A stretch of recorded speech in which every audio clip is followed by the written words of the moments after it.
welcome back. So I'm sitting outside, right? And I got my little iced tea, right? I got my ice and the iced tea, and I got some crackers, I got some cookies. I'm just, I'm chilling. I am chilling. It is summertime and I am chilling, right? And my phone keeps bothering me, right? The phone's buzzing off the hook, right? And next thing I know, I got people knocking on the door, right? They're knocking on the door and they're calling my phone, and it's all at the same time. And they say, "Goat, man, I just cannot enjoy my day, Goat. I cannot figure out how to multiply fractions, and it's ruining my whole day. But I'm here to help you, right? It's simple. So we're going to get in and out, and then we're going to go find a pool, right? We're going to sit on the beach, right? We're going to relax. We're going to relax because math is no big deal. We got this. All right, so let's get right to it. We got 2 over 3 times 4 over 5. Now, I already know what you're thinking.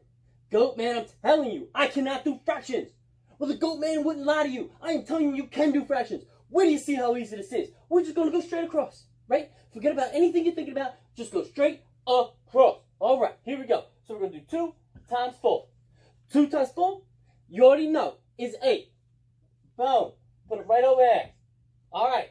And all we got to do now is the same thing to the bottom. All right? So we're going to go straight across again.